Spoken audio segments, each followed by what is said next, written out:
Banco Estado, un banco para todos y para cada uno. Arcatel, Asociación Regional de Canales de Televisión de Señal Abierta de Chile, presenta Portavoz Noticias. Hola, ¿qué tal? ¿Cómo están? Bienvenidas y bienvenidos a la entrevista del domingo de Portavoz Noticias. ¿Por qué los expertos estiman que al año 2050 más del 40% de los habitantes de todo el planeta podrían ser alérgicos? Factores como el cambio climático y el aumento de la higiene son algunos de los gatillantes de este problema, que va a significar además una importante carga económica para los pacientes y los sistemas de salud de los distintos países. Hoy conversamos con el doctor Pedro Mardones, inmunólogo y director del Centro del Alérgico, y le damos la bienvenida. Doctor, muchísimas gracias por esta conversación con los canales de las regiones de nuestro país. Hola, ¿cómo están ustedes? Bien, pues muchísimas gracias por esta conversación, y lo primero que le quiero preguntar es ¿por qué aumentan las alergias? ¿Qué está pasando? Mira, es un puzzle, la verdad que hay muchas preguntas y la tendencia está clara. O sea, ese enunciado que haces tú que en unos años más probablemente el 40% de la población va a ser alérgica es muy cierto. De hecho, nosotros en la Fundación de Aerobiología, en conjunto con el Centro del Alérgico, hicimos un estudio y que en algunas comunas de Santiago ya se alcanzan esas cifras, del orden de un 40% de personas que tienen síntomas muy sospechosos, muy sugerentes de alergia. Ahora, las causas, yendo a la pregunta un poco, son muy variadas. Una de las causas más importantes es que nosotros, al parecer, como sociedad occidental o los países más desarrollados, se han ido alejando de las bacterias, de la biodiversidad bacteriana, micológica que hay normalmente en el contacto con la vida. Entonces, esa falta de contacto con las bacterias, o esa pobreza de contacto, porque de hecho tenemos muchas bacterias, eso no ha disminuido tanto, pero la diversidad de bacterias ha ido disminuyendo mucho en los países occidentales. Y hay estudios muy señeros en eso. O sea, hay un estudio, por ejemplo, en Finlandia, en una ciudad cuya mitad está en Rusia, pero que vive como en el año 1950, y la otra mitad está en Finlandia, que vive en el año 2023, ¿cierto? Con todas las condiciones occidentales de sanitización y todo, y resulta que la cantidad de alergia en la parte finlandesa, que es la parte occidentalizada, más avanzada, es 14 veces más que en la parte rusa, que comparten genes, comparten geografía y todo, pero lo que no comparten es el estilo de vida. Entonces, eso es una gran clave. Otra gran clave está en el tipo de contaminación de los países desarrollados. Se supone que el óxido nitroso, el ozono y por sobre todo también los compuestos volátiles. Todo esto, spray, desodorantes ambientales y todo este asunto en general también va propendiendo a que se vayan generando más alergias. Y la vía intramuro, por otra parte, también estamos más expuestos a los ácaros y a algunos alergenos. Ahora, lo que uno se da cuenta estudiando los pólenes, porque nosotros hemos estudiado varias ciudades, el tema de los pólenes ambientales, es que también las ciudades han ido aumentando la cantidad de pólenes alergénicos. Esto, gran parte producto del uso del suelo. Santiago, desde el año 96 al 2013, aumentó en 3 veces más o menos el nivel de polen de plátano oriental. Eso no es puro cambio climático, es el uso de suelo, y es que los plátanos orientales que habían, todos crecieron, sus copas aumentaron, han echado más polen. Entonces, eso también es un ejemplo de cómo la biodiversidad disminuía, empobrecida a raíz de esto, va generando reacciones alérgicas. En términos muy simples o en términos generales, ¿podríamos decir que la limpieza de hoy nos pasa la cuenta en gran medida? Claro, la teoría, digamos, antiguamente se llamaba más bien teoría de la higiene y quedó como con ese nombre, que en el sentido la falta de contacto con las bacterias, pero lo que se vio en estudios posteriores, es que no era tanto la menor cantidad de bacterias de higiene, sino que era la falta de diversidad. O sea, la diversidad bacteriana a la que estamos sometidos en este momento es muchísimo menor de lo que había antes. O sea, si antes, por ejemplo, en una pieza o en algún lugar donde vive una persona está expuesto a 1 millón de variedades de bacterias, ahora es un tercio de eso. Estoy poniendo un número, ¿no? Ya. Entonces, esa falta de variedad hace que el sistema inmunológico, esa variedad de bacterias, vive también con nosotros. No solo está en el ambiente, sino que está en nuestro intestino, en nuestras vías respiratorias, en la piel, es lo que se llama el bioma. Y eso tiene mucho menos variedad, menos clases, menos especie de tipo. Entonces el sistema inmunológico, que normalmente debería estar entrenado para reconocer múltiples tipos de contactos, digamos, alergénicos, ahora se pierde un poco y frente a algunos estímulos que lo sacan un poquito de su zona de confort, por decirlo así, monta reacciones exageradas, monta una reacción de como si fuéramos un parásito, o sea, como si un polen fuera un parásito, ¿m?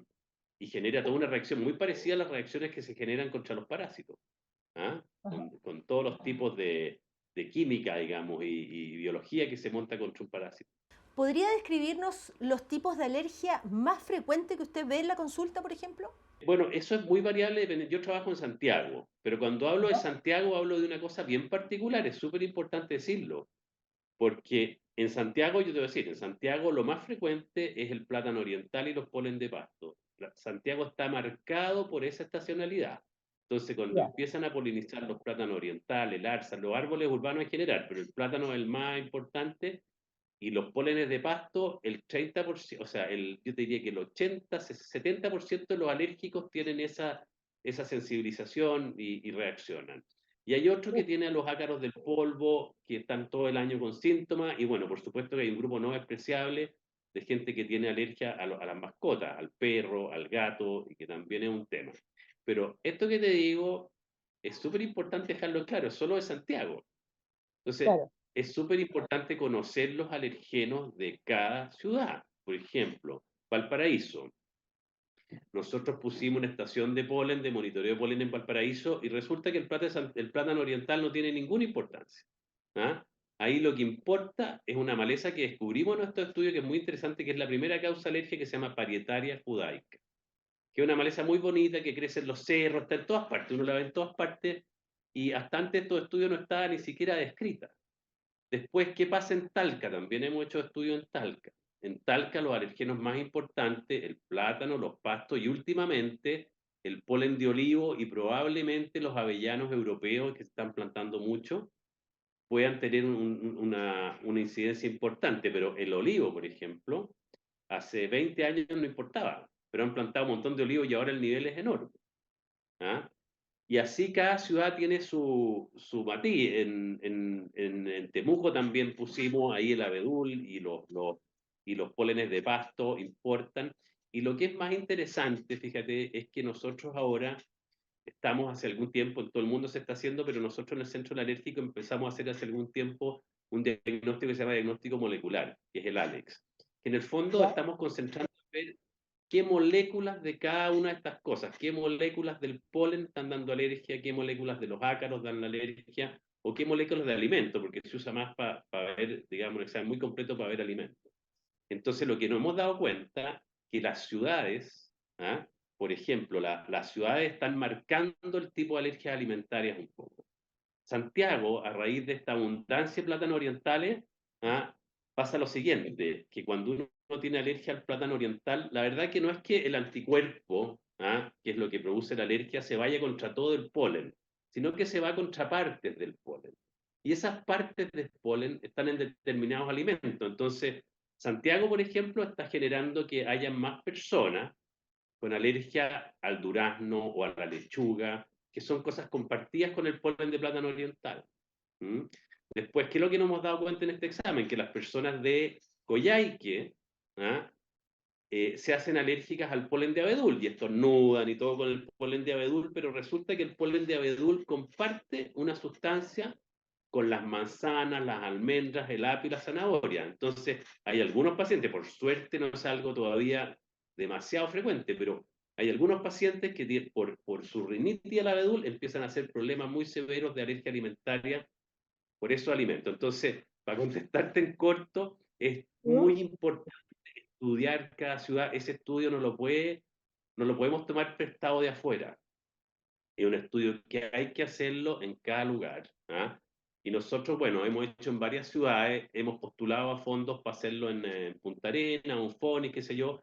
No resultó, pero la verdad que el llamado ahí es que cada ciudad, para conocer el perfil clínico de sus pacientes, con qué se sensibilizan, tienen que conocer la exposición polínica, la exposición a hongo, de exposición a ácaros, y con eso uno tiene un perfil claro a los pacientes y uno como médico los puede manejar mucho mejor. ¿Cuál es la sintomatología de una persona alérgica y cómo alguien podría decir, sí, yo necesito ir a una consulta, examinarme, qué tipo de examen al que tengo que someterme, en fin, algunos datos que la gente de las regiones pueda tomar ahí y apuntar, por ejemplo? Mira, en general, una persona con alergia, digamos la típica, porque puede ser una rinitis, un asma, una dermatitis, pero lo más clásico es la rinitis alérgica. Las personas presentan estornudos, picazón de ojos y picazón de nariz, congestión nasal. Es la típica persona que en primavera empieza además a dormir con la nariz tapada, la boca abierta, duerme mal. Claro. Mucosidades nasales persistentes que en general son mucosidades que se mantienen aguachentas, acuosas. Se pueden infectar, ¿eh? Pero a diferencia de un resfrío no tienen tanto dolor de garganta ni decaimiento. Ahora, cuando una persona es alérgica hace tiempo, sabe además, porque la alergia tiene como un patrón en cada ciudad. Entonces las personas ya se conocen un poco y saben cuando empiezan síntomas. Ahora, cuando una persona está debutando con síntomas, al principio, claro, se puede confundir con un resfrío, pero la picazón de ojos, la picazón de nariz, los estornudos prominentes son muy de alergia, el dolor de garganta, la tos con flema o las mucosidades feas son muy, digamos, sugerentes de cuadro de infeccioso. ¿Hay aquí un factor genético o eventualmente, por ejemplo, si yo me voy a vivir a Antofagasta, eso podría gatillarme algún tipo de alergia que yo no había presentado nunca en la vida? Mira, están las dos cosas jugando aquí. Hay por un lado un factor genético, hay gente que genéticamente es mucho más susceptible. Antes se decía que era como una enfermedad genética, pero la verdad que con estas prevalencias, con esta frecuencia de la enfermedad, imagínate que hay casi un 40%, un 30 y tanto por ciento. Bueno, ¿eso es enfermedad o es susceptibilidad? Es como ahí, yo lo hago el ejemplo ahí, es como, a ver, si las personas son muy blancas, ¿cierto? De tez muy blanca, por supuesto que si están en un ambiente donde hay mucho sol, se van a quemar. Claro. Pasa ahora que está la susceptibilidad, ¿cierto? Que una susceptibilidad que yo no sé si llamarla patológica, pero una susceptibilidad genética, ¿cierto? Y resulta que los ambientes están muy cargados y están con todos estos problemas que hablamos, y eso es fundamental para gatillar la alergia. Ahora, las personas se hacen alérgicas a los que tienen en su medio ambiente, entonces pasa mucho que una persona, por ejemplo, en Santiago, que tiene alergia al plátano oriental, ¿cierto? Y a los pastos, se va a la playa, se va a vivir, por ejemplo, al Algarrobo, y se mejoró completamente, a no ser que con el tiempo se haga alérgica a los ácaros del polvo. Y ahí ya empiezan sus síntomas todo el año, es distinto el perfil. ¿Ah? Y por el contrario, gente que vive en la costa, expuesta a poco polen, ¿ah? Y que tienen alergia a veces todo el año por los ácaros, que viven en colchones, en almohadas y todo eso, de repente se vienen a vivir a Santiago, los Andes o ciudades, digamos que el nivel de ácaros es un poco menor y se mejoran increíblemente. Entonces, yo insisto por eso, cada alergia en cada lugar de Chile es un poquito distinta, ¿ah? Y a veces muy distinta. Vamos a seguir hablando con el doctor Pedro Mardones, inmunólogo y director del Centro del Alérgico. Tenemos que hacer una pausa, pero al regreso le vamos a preguntar si yo tengo alguna sintomatología como la que ha descrito, ¿a qué profesional tengo que acudir? ¿Qué tipo de exámenes tengo que someterme? Pausa y regresamos, no se vayan. Aún estás a tiempo de vacunarte contra la influenza. Prevengamos enfermarnos de gravedad o morir. Si tienes 65 años o más, estás embarazada o gestando, acude a vacunarte tus SPAM. Más información en minsal.cl. Ministerio de Salud, Gobierno de Chile. El 85% de las mujeres en Chile han sufrido acoso. Por suerte estamos nosotros, la familia Miranda, que siempre estamos ojo con el acoso en el transporte público.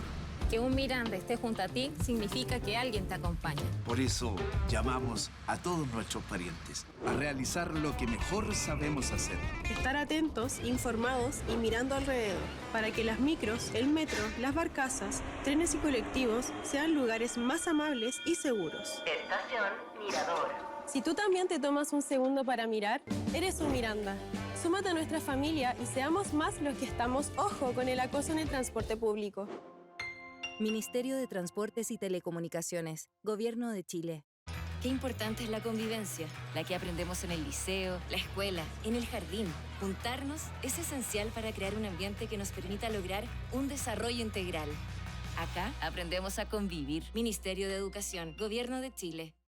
Te queremos invitar a ver un cuento corriente, no tan corriente, de una historia que ocurre en un lejano pueblo al norte de Chile, que un día vive un pequeño pero gran cambio. Te invitamos a verlo a través de los canales de televisión abierta. Banco Estado, un banco para todos y para cada uno. En un pequeño pueblo vivía un profesor. Como no había banco, una vez al mes tenía que bajar a la ciudad para cobrar su sueldo y los niños perdían un día de clases. Pero un día llegó un Banco Estado y aquel pueblo en el desierto comenzó a florecer. Y una noche cayó un meteorito. Te traje un regalo. Queríamos saber si habían sentido el impacto. ¿Sentimos el impacto? Desde siempre hemos impactado la vida de cada persona y lo seguiremos haciendo. Claro que lo sentimos. Banco Estado, un banco para todos y para cada uno. En un pequeño pueblo vivía un profesor. Como no había banco, una vez al mes tenía que bajar a la ciudad para cobrar su sueldo y los niños perdían un día de clases. Pero un día llegó un Banco Estado y aquel pueblo en el desierto comenzó a florecer. Y una noche cayó un meteorito. Te traje un regalo. Queríamos saber si habían sentido el impacto. ¿Sentimos el impacto? Desde siempre hemos impactado la vida de cada persona y lo seguiremos haciendo. Claro que lo sentimos. Banco Estado, un banco para todos y para cada uno.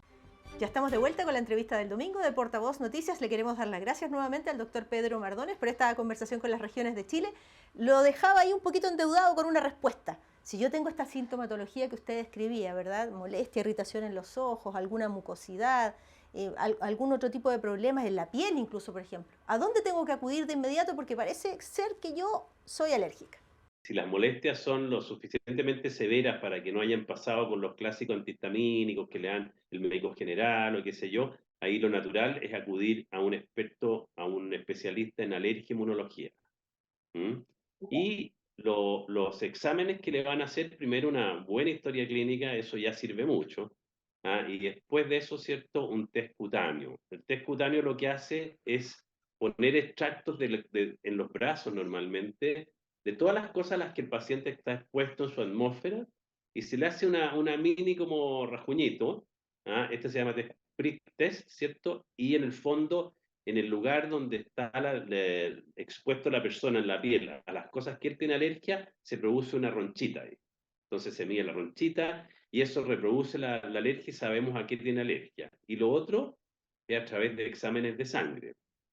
Uno puede hacer lo que se llaman las IgE específicas y pedir una que otra IgE. En general se pide cuando hay un poco más dificultad y cuando ya los cuadros son muy complicados en general o se necesita mucho más precisión para definir un tratamiento, uno ahí lo que hace es el diagnóstico molecular, que son exámenes que contamos en el centro, ¿cierto? Que son exámenes que logran determinar 300, un poco menos, 297 elementos en una muestra pequeña de sangre, y que no solo determinan el elemento como tal, sino que las moléculas que tienen. Entonces vamos a ver de manera mucho más precisa qué es lo que le da alergia y si esa alergia cruza reactividad con alguna otra cosa como un alimento.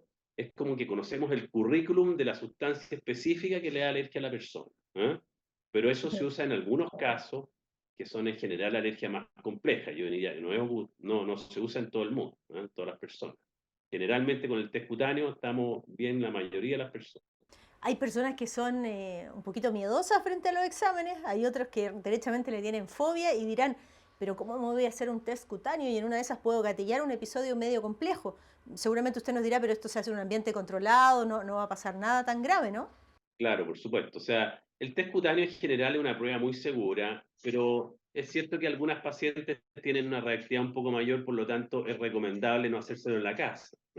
Es mejor hacérselo en un centro normal, porque algunas personas, por ejemplo, no duele nada y es muy seguro, pero así todo, y algunas personas le dan nervio, tienden a desmayarse, o por último existe una mínima posibilidad de una reacción un poquito mayor. Es bueno de todas maneras hacerlo en un lugar acreditado, bueno. Ya, lo que pasa es que en regiones no es tan fácil acceder a este tipo de cosas. Le quería preguntar, el tratamiento... Pero en regiones bastaría que se lo hicieran en un centro médico, o que se lo haga un médico, una enfermera, en un lugar. Es más que suficiente, no hay que tener ni una UTI, ni mucho menos. Es más o menos simple.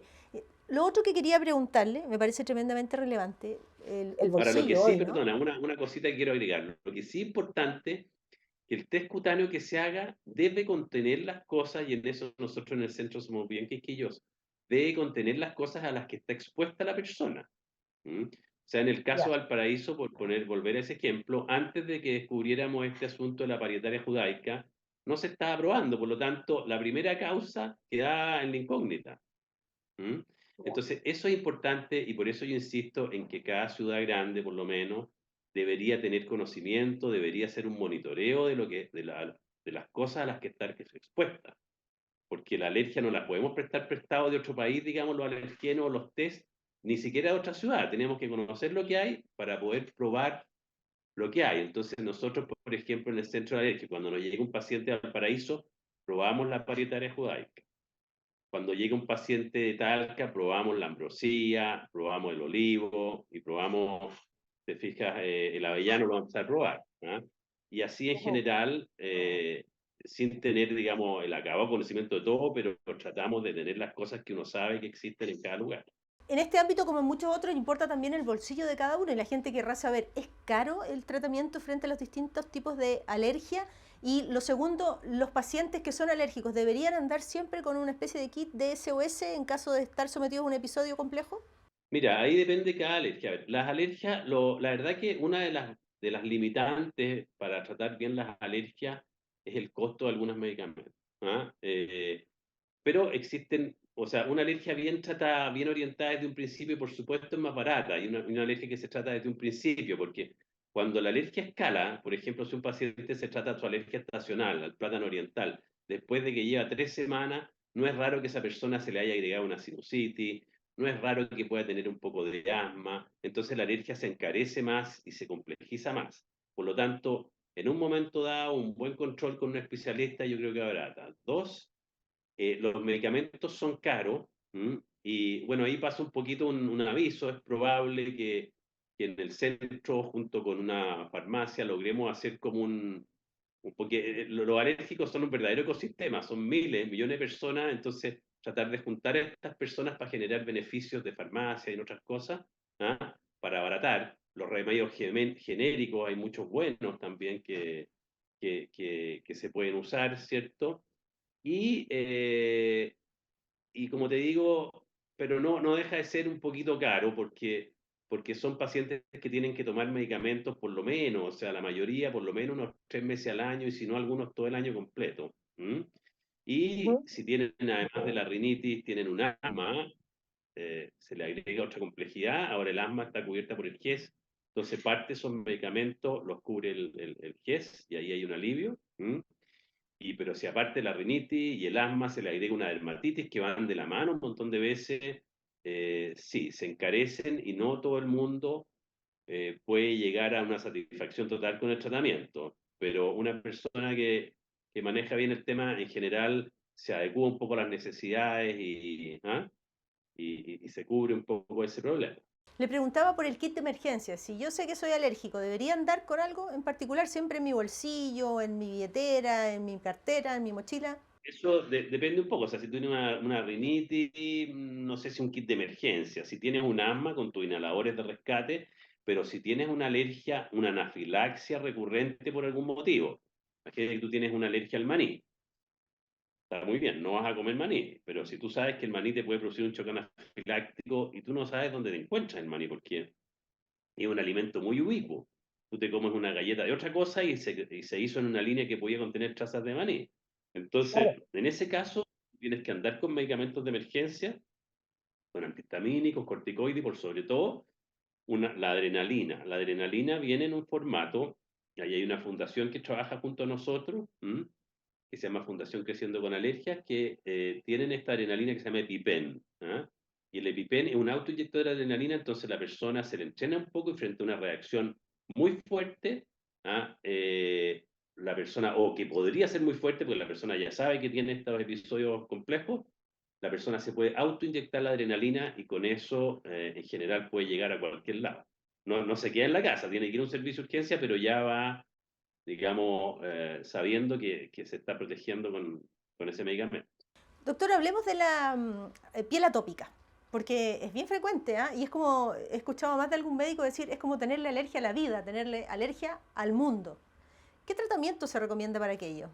Para la piel atópica, bueno, la piel atópica es muy común también. Hay muchos tipos de dermatitis alérgica, desde las personas que tienen alergia a contactantes químicos más bien o metales, por ejemplo, que es muy clásico, los arofantasía y esas cosas. Eso se llama dermatitis contacto. Pero cuando uno habla de piel atópica, en general está hablando de la dermatitis atópica, que es la dermatitis que va muchas veces junto con la rinitis, ¿ah? Que es una cosa constitucional que tiene la persona junto con haber heredado un poco esta susceptibilidad a la rinitis y al asma, heredó la dermatitis y donde se producen ronchas y cosas, o sea, más que ronchas, sino que dermatitis, eczema en los pliegues, en el cuello, en la cara. La intensidad es muy variable. ¿Mm? Y ahí lo que se recomienda en general es, a título personal, cada persona, digamos, es mantener muy bien hidratada la piel. ¿Ah? Es en general tratar de evitar un poquitito el contacto con los ácaros. Los ácaros se ha visto que también exacerban un poco esto. ¿Mm? Y bueno, el resto ya son resorte más bien del tratamiento médico, las cremitas, los antihistamínicos, la crema corticoide, otras cremas ya más complejas, y incluso hay tratamientos con anticuerpos monoclonales, pero eso ya es resorte muy de especialidad. Claro, porque hay algunas personas que, por ejemplo, los metales, ¿no? Incluso los botones de los pantalones, por ejemplo, las etiquetas, las costuras. Eso se llama dermatitis contacto y ahí la alergia más frecuente es el níquel. ¿Eh? Entonces Ya. eso hace que las personas, ni donde se ponen los aros, la cadenita, el botón, la hebilla, generen una dermatitis. Pero como ese tipo, ¿ah? Hay muchas otras cosas, con los perfumes, ¿ah? Con las gomas, etcétera, y ahí hay que hacerle un examen a las personas que se llama test de parche. Se pone en la espalda con distintas sustancias y entonces se reconoce cuál es el alergeno que está produciendo y ahí básicamente el tratamiento es evitarlo. ¿Mm? Hay algunas cosas, como con el níquel, por ejemplo, hay una cuestión que se llama níquel solution, que uno eventualmente, si detecta que hay ahí, se pueden cubrir o se pueden hacer como una patina para no tener el contacto, que es un efecto barrera. ¿Mm? Eso también ayuda, pero la central es evitar el contacto. Ya, y si yo soy súper porfiado y a pesar de que sé que tengo alergia, no tomo ninguna precaución y me viene un episodio grande, ¿cómo podría llegar a agravarse una alergia? ¿Cuáles son los casos más extremos? No quiero alarmar porque esto pasa pocas veces, pero pasa a veces. La gente se puede morir por una anafilaxia, que es la máxima expresión, un shock anafiláctico, es la máxima expresión de una alergia, ¿ah? Que la persona, por ejemplo, comió algo o lo aplicó una abeja y hizo una reacción generalizada que lo puede llegar a matar. Ahora, la mayoría de las anafilaxias no llegan a eso, por suerte. ¿Ah? Es raro que pase esto. La gente puede tener un episodio asmático que también lo puede llevar a la muerte, eso existe. Pero sí, la idea es no alarmar, porque eso por suerte es infrecuente, pero sí cuidarse del asma, cuidarse de las anafilaxias o si tienen alergia alimentaria, porque si no se cuidan para nada y se exponen, y una persona asmática muy severa, por supuesto que corre un riesgo en ese aspecto. Última pregunta. ¿Las alergias pueden afectar el descanso de las personas? ¿El sueño?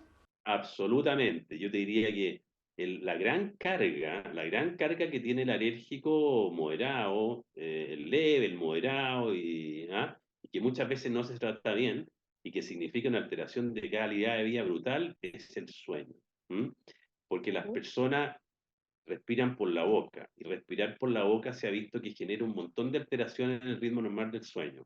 Son personas que muchas veces roncan, incluso, o si roncaban, empeoran, que pueden hacer apneas del sueño. Entonces son personas que duermen mal y altera mucho la calidad de vida. Y también se ha visto que hay estudios notables de cómo se ha visto que la alergia es una de las patologías que más altera la productividad. O sea, el gasto que generan las enfermedades alérgicas, no por concepto de medicamento necesariamente, eso te diría que el pelo en la cola, el gasto que se generan las alergias por concepto de un poco también por ausentismo, pero por sobre todo presentismo. El presentismo es la persona que si bien se siente mal, está rindiendo mal, va a trabajar.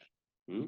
Esa persona rinde mucho menos, y eso está muy bien estudiado, y por ese concepto son millones y millones son millones de dólares. Nosotros en Santiago sacamos la cuenta basando en un artículo americano que hizo la Universidad de Harvard. Nosotros llevamos esos números un poco a Chile en la Fundación de Aerobiología, Medio Ambiente y Salud. Hicimos hace tiempo ese estudio y arrojan cifras de 200 millones de dólares más o menos la pérdida en cada temporada. ¿Mm? sin contar con los medicamentos. Entonces, por eso que es importante controlarse a tiempo, conocer bien los alergenos para poder tratar bien a los pacientes. Eso se ha visto que mejora tanto la calidad de vida como los costos, los abarata un poco para el Estado, para las instituciones que dan salud. Doctor Pedro Mardones, inmunólogo y director del Centro del Alérgico, muchísimas gracias por esta conversación con las regiones de Chile y le mandamos un abrazo muy, muy grande. Gracias a usted, un abrazo. Un abrazo y muchísimas gracias a ustedes también por acompañarnos en la entrevista del domingo de Portavoz Noticias. Hasta pronto. Un banco para todos y para cada uno. Banco Estado. Arcatel, Asociación Regional de Canales de Televisión de Señal Abierta de Chile, presentó Portavoz Noticias.